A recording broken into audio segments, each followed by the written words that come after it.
Sultan Agung versus Jan Pieterszoon. Sultan Agung adalah raja dari kerajaan Mataram saat Mataram mencapai zaman keemasan.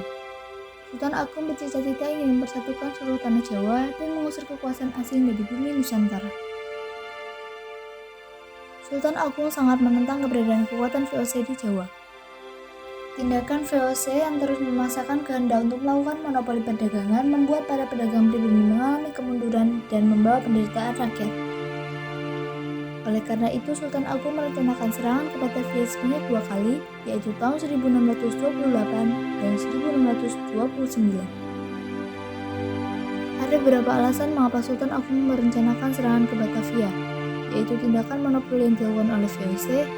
VOC sering menghalang-halangi kapal-kapal dagang Mataram yang akan berdagang ke Malaka. VOC menolak untuk mengakui kedaulatan Mataram, dan keberadaan VOC di Batavia telah memberikan ancaman serius bagi masa depan Pulau Jawa. Serangan pertama. Pada tanggal 22 Agustus 1628, pasukan Mataram di bawah pimpinan Temenggung Baureksa yang diutus oleh Sultan Agung menyerang Batavia.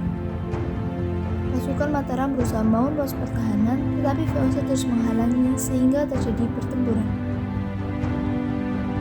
Di tengah berkecamuknya peperangan antara pasukan Mataram dan VOC yang dipimpin oleh Cepekung, pasukan Mataram lain seperti pasukan Sura Agul-Agul yang dibantu oleh Kiai Dipati Madurareja dan Dipas Santa, serta laskar orang-orang Sunda pimpinan Dipati Ukur datang membantu.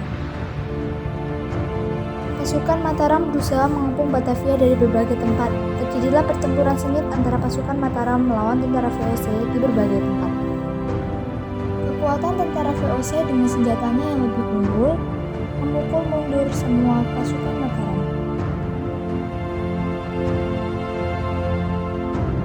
Dalam serangan pertama ini, Temenggung Baureksa gugur. Dengan demikian, serangan tentara Sultan Agung pada tahun 1628 belum berhasil.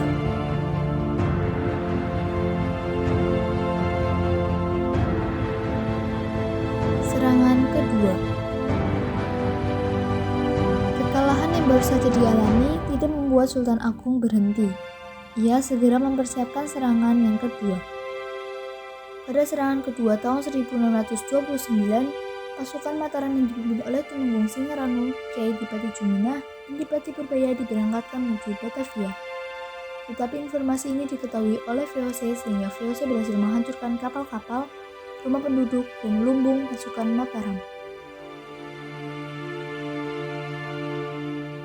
Pasukan Mataram pantang menyerah dan terus berusaha mengepung Batavia.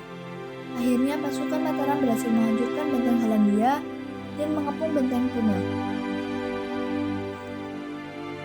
Pada saat itu pula, tepatnya tanggal 21 September 1629, terpetik berita bahwa Cepekung meninggal.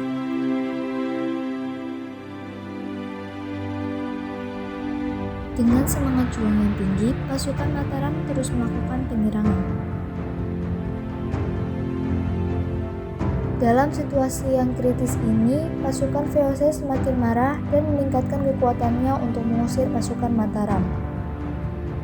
Dengan mengandalkan persenjataan yang lebih baik dan lengkap, akhirnya dapat menghentikan serangan-serangan pasukan Mataram.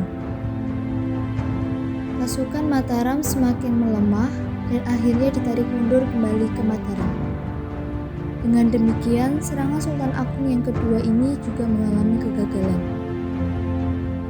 Kegagalan pasukan Mataram menyerang Batavia membuat VOC semakin berambisi untuk terus memaksakan monopoli dan memperluas pengaruhnya di daerah-daerah lain. Namun di balik itu, VOC selalu khawatir dengan kekuatan tentara Mataram. Tentara VOC selalu berjaga-jaga untuk mengawasi gerak-gerik pasukan Mataram. Secara militer, Mataram memang tidak berhasil memaksa VOC untuk menjadi bawahan Mataram. Sultan Agung kemudian menggunakan kemampuan diplomasinya. Melalui kemampuan diplomasi, Sultan Agung berhasil memaksa VOC untuk mengakui eksistensi Mataram dan Sultan Agung.